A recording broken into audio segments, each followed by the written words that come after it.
Hey, hey, hey. Good morning, everybody. Good day, Tim. Good day, Gladys.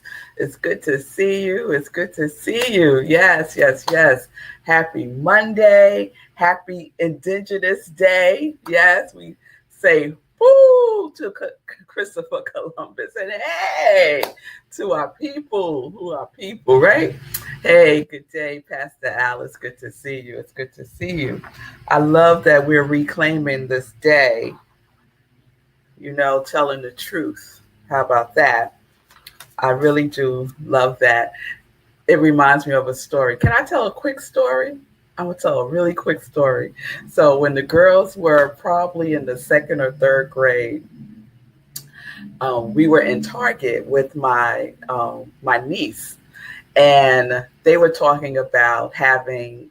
My niece was talking about having um, Columbus Day off, right? And my girls didn't. They didn't have that Monday off, and so it's her. My niece's name is Sydney, and so she was all excited because she had Monday off, and the girls was like, "Why do you have Monday off?" And she said, "Oh, because it's Christopher Columbus holiday, so we get the day off."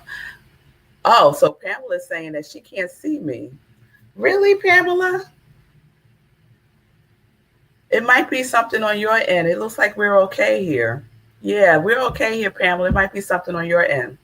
So, so she was excited. She had Christopher Columbus Day off, and so my girls were like, "Christopher Columbus Day," and so she was like, "Yeah, it's the holiday." And so my girls were like, "That's my husband peeping in right there."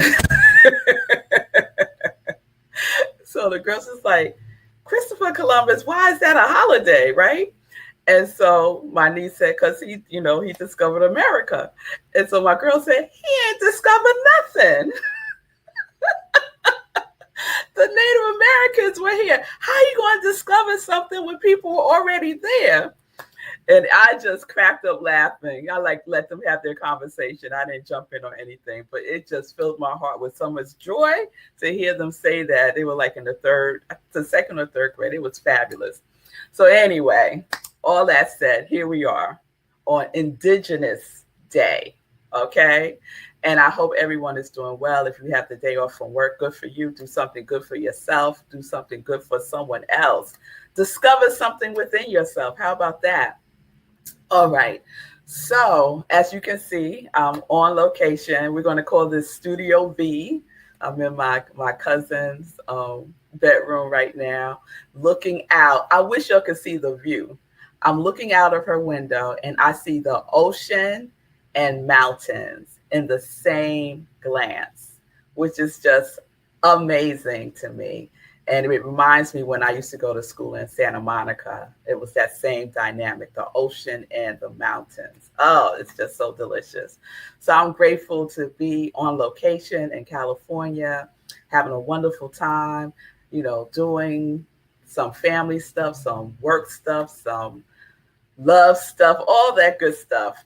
And so it's Monday. And on Mondays, we do what? We do a new series most of the time. And so I was in contemplation really, really early this morning. I woke up really early. I couldn't sleep. And I was like, okay, could I get a download? Like, what are we talking about today? And it was a bunch of stuff. It was so much that I could not decipher it. And I said, okay, let me just go back to sleep. Let me see if I could go back to sleep. So I went back to sleep. And when I woke up, the first word that popped into my mind was practice. And I was like, really? That's what you got? That's what we do every day, right? We do practice, right? Welcome to Sip with Red Melissa, right? Where we practice because the perfection is in the practice. And Spirit said to me, you know what? But someone needs a reminder. Someone needs to be reminded why this is so important, why this is the first thing, why this requires practice, consistency, commitment, right? So I said, well, okay. I said, maybe I'm the one that needs reminding, right? Because sometimes when you travel, things start to get a little loose. right? Things start to get a little loose. But what doesn't get loose is like I eat every day, right? That doesn't get loose. But sometimes that practice, I brush my teeth every day, right? I charge my phone every day. That never gets loose. But sometimes we could slip up with our spiritual practice. So somewhere, somehow, someone may need this reminder. And I can admit that that someone may be me. So it just so happened that I have my 30-day mental diet book with me. That is not by accident. Why do you have this? You packed and you said, "Oh, let me grab this book." Why? I had no idea at the time, but I do now because Spirit wanted me to read something to y'all from this book today. And y'all know this is one of my favorite books, The 30-Day Mental Diet. If you do not have the 30-Day Mental Diet in your life, you need to. It's by Willis Kinnear. And I used to do a 30-day mental diet workshop, and I'm going to do one again. I'm thinking in January because it's a great way to kick off the new year. So this is what I want to share with you all. Because sometimes we have to start from the beginning, right? And the wonderful thing about starting from the beginning is that you're not starting over again, right? Because it's all been accumulating. It all accumulated. And you know what? I experienced this phenomenon through walking, jogging, right? And Sekou has too. Sekou has too, right? So I'll go days without going out, walking and running, walking and jogging, and then think that, oh God, I got to start all over again, right? I'm going to have to build up my stamina all over again. But for some reason, that is not my experience. I'm stronger. I could go farther. It's amazing. So it's not starting over again from scratch, from zero. It isn't. You accumulate that energy, that power source, right? The same thing with your practice. So that's why it's important. Even if you missed a couple of days, don't feel like, oh man, I got to start all over again. No, you're going to pick up right where you left off because God is just waiting for you like, she'll be back. Wait, just wait a minute. Here she come. Here she come. Okay, all right, let's go. Right? God ain't like, now where you been? What happened? I don't care about all that.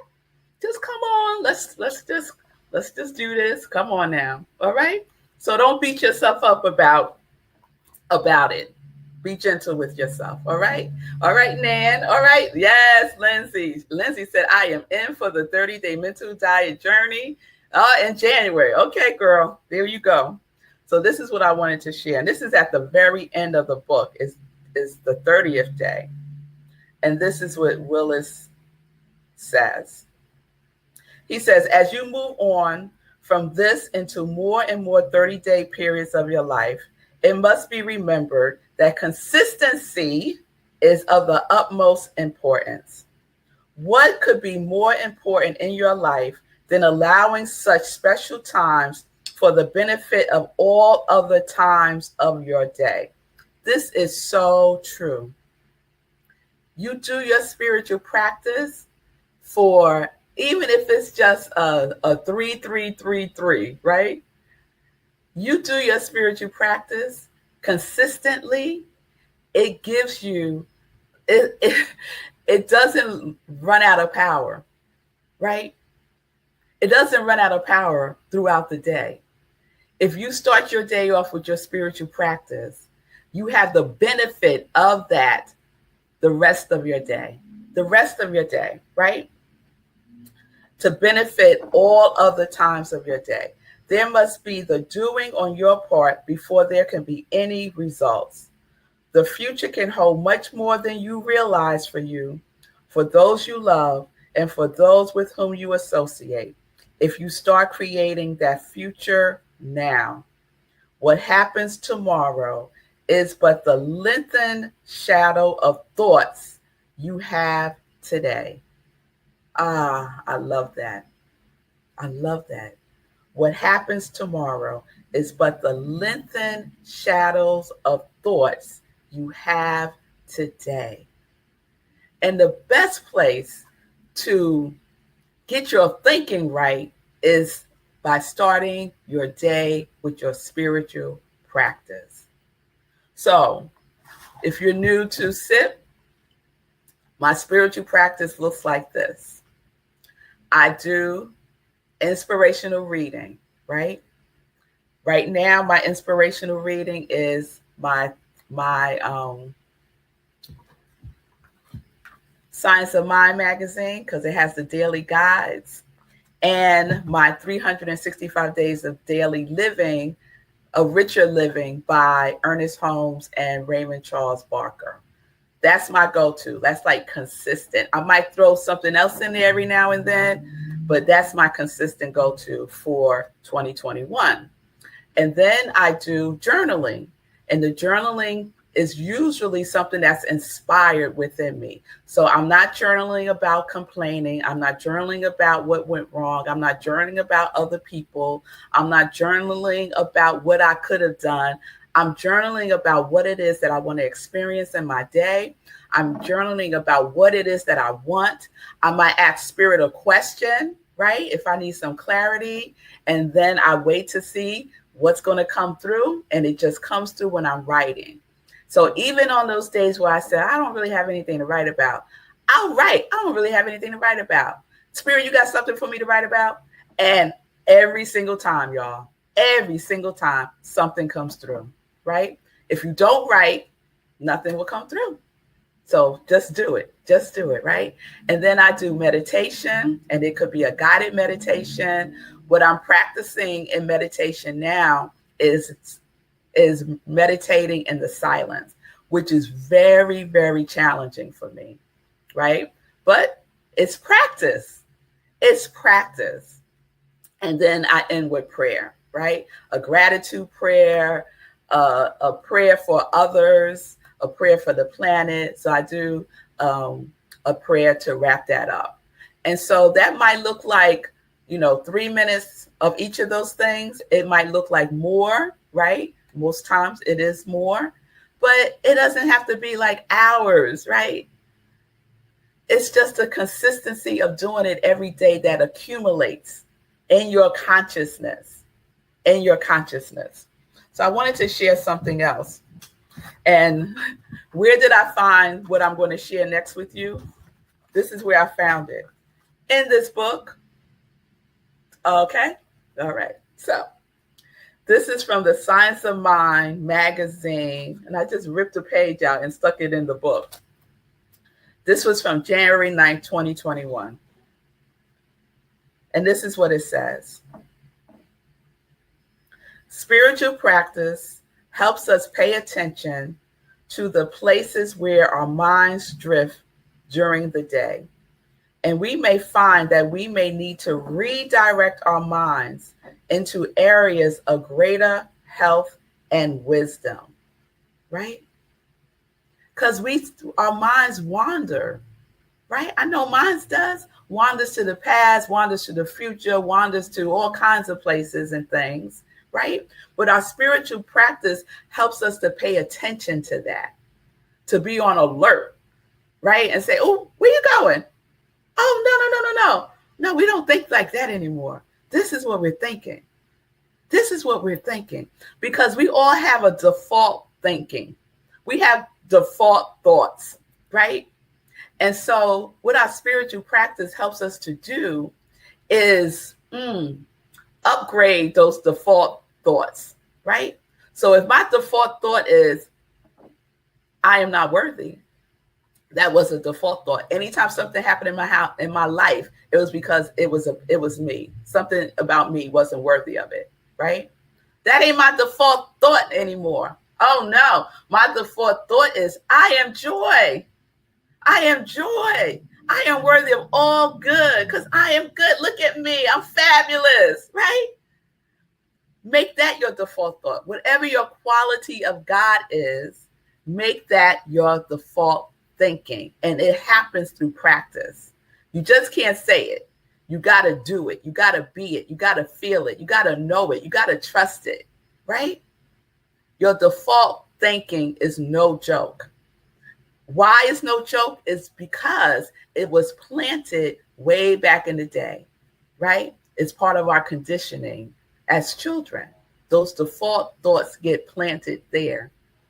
And so now we have the opportunity to shift it, to change it through practice, not just once a month. Every single day is where change happens in what you do every single day. Yes? The other little thing that I wanted to share is this. Our habitual thoughts are what guides the way in which we live our lives. Now, you don't have to believe that. You are experiencing it right now. Our habitual thoughts are what guide the ways in which we live our lives. We see it, right? It is what gets out pictured in our lives, right? So let's spend time. I feel like, yes, this is the beginning again, right? But we ain't starting all over from scratch because we know. And so we're just going to practice it more and more and more and more. Deeper and deeper. You want to go deeper, you have to go higher in consciousness. The two work together, hand in hand, perfectly. All right? So I think that's it that I have for today. So I think our new series for this week is practice. It is practice. That's what we're going to do together again. All right? All right, y'all. All right. So let me tell you who I am. I am Rev Melissa. I am an ordained interfaith minister. I am a religious science practitioner. I am a purpose coach, and I am the spiritual director at Rockland CSL. And I say that I am living life in joy because I am connected to my yes. I'm connected to my yes. And if you need support living life in whatever your quality of God is, you can reach out to me, DM me on any of the platforms, and I will reach out to you and we can set up some time to talk. All right, y'all. So if you need help with your practice, sometimes you need a little help with your practice. Oh, I just got a download. Said Red Mel do a workshop on spiritual practice. Really? Ooh. All right. You know October, right? October is my month. So maybe we'll do a spiritual practice workshop in October. Part of my birthday celebration. All right. I think that was the mountains talking to me. All right, y'all. So let's get into some joy news. Nan, was that a yes to a spiritual practice workshop? All right. So I got a co-sign on the 30-day mental diet in January, and I got a co-sign on spiritual practice workshop. Hey, Jill. It's good to see you. Yes. Nan is confirming. Yes, that's what that was. Okay. All right, y'all. So it is. And so it is. So some joy news. Living life in joy. Did y'all see it yesterday with Sekou? Sekou was the host yesterday. I know he did it. Sekou, I didn't watch it yet, but I know it was fabulous. As a matter of fact, okay, we can talk when Sekou comes up. So the host, put that back up again, Sekou. I love those. Look at this flyer, y'all. Now, if this is not some black men deliciousness, look at this flyer. Oh, I love everything about it. So then you have Sekou, he's the guest host, and Judah Bernard was his guest yesterday. The Rise Creating Your Voice. So we're going to talk about that just a little bit at the end. And I know it was wonderful. If you didn't see it, watch the replay. Thank you, Sekou, for holding it down for me, as you always do. Please save the date, Meditating with the Moon. We're doing the full moon, and that is happening on October 20th, 11 p.m. Eastern Time, right where you're watching me now. And afterwards, we have a after party on Zoom. So the reason why the Meditation with the Moon is so important and special and nourishing is because we do a full spiritual practice. And with the new moon, we did a visioning practice, a visioning process. And so it's just something to feed your spirit and your soul. It's wonderful. So if you haven't done it, you keep saying, oh, I'm going to do it the next time, Red Mel. Come on now. Just come on. So 11 p.m. Eastern Time, October 20th, right where you're watching me now. And I will keep reminding you all. Okay? All right. So let me check in with Sekou. I know Living Life and Joy was off the chain. It was good. It was good. I'm gonna put the flyer back up. So this is Judah Bernard.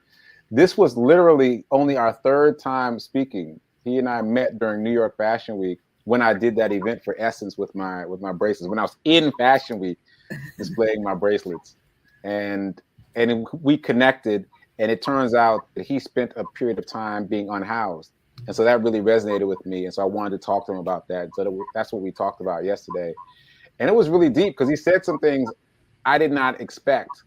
And one of the things he said that I didn't expect is he talked about standing in the gap. And I was like, oh, I said it immediately. I was like, oh, Rev Melissa talks about that all the time. So there was that. And then also he talked about being unhoused as just one of several levels. Like being physically unhoused is a part of being mentally unhoused. Like you got to get your mind right. You got to get your mindset right. Because I was asking him how he got out of that situation. He was like, it's about getting your mind right. It's about getting your spirituality right. And then you get housed physically. You got to house yourself mentally and spiritually first to get housed. I was like, come on now. Come on now. And then he also works with that population too. He talks about people who choose to be unhoused. Like we always think that they're in need. But he was talking about a group of folks who are like, now this is where I want to be. I'm off the grid now. You're not putting me back on the grid. So it was a really interesting talk. If you missed it, check it out. It was surprising in a lot of different ways. Oh, I love that. I love that. You know, there's a huge unhoused population here in California. And we were talking about it yesterday with some of my cousin's friends. And one of the women was sharing that she rides a bike and she went a different route and she wind up in one of the they call them tent cities, right? And she said this woman, she noticed this woman, she had her tent and she was quite some distance from her and she was making some movements, but she really couldn't tell exactly what she was doing. And then she realized she was sweeping. So she was sweeping all around her area where her tent is. And it was like, it was just, yes, she is unhoused, right? However, the care and the attention that she was putting into whatever her situation is was beautiful. You know, I imagine she was like, yes, I'm here. Maybe she is one that's off the grid and chooses to live unhoused. And so she's going to take care of her space. Right. She's going to take care of her space. And in conjunction with that, if she's taking care of her outer space, she's also taking care of her inner space. Yeah. But we make a judgment, right? We do. We make a judgment. And so we need to practice. Yeah. No judgment. No judgment. We don't know everybody's story. It's hard work. It's hard work. And I mentioned to him, so two serendipitous moments. There were two serendipitous moments. We had that interview yesterday. And then after the interview, I found out that yesterday was World Homeless Day. And I was like, okay, universe, I see how that lined up. We didn't plan that. There was that. And then the second thing was I told him on the show that Fee King, who I interviewed for your show a couple weeks ago, was talking about her neighbor. She told me about her neighbor who was priced out of his home. And so now he's unhoused, but he still hangs out in the neighborhood. And he hit the lotto. And she was asking him if he was going to get an apartment now. He was like, no, I'm good. God's got me. And this is his choice now to be in this space. And yeah, we make these assumptions about where we think people are, what we think people need. But the more I worked in this community, the more I realized how many different levels there are. Mm-hmm. Like there's this vastness in the space of the unhoused community, which which is a great place for me to explore and also like unpack my own assumptions. Yeah. It's really Yeah. It's beautiful. It's beautiful. Ah, yes, Lindsay. It was great. I shared it with son that works with the unhoused. Yes, yes, yes. And I saw your post, say cool, about one thing we could do with the languaging, right? The Yeah, to languaging. change the word. So yesterday for World Homeless Day, I posted that we need to change that word to unhoused because that's what I learned. Like I Yeah. came into this community saying homeless, and I heard people saying unhoused around me, and I was like, oh wait now. And then so ultimately I asked about it because I was like, why?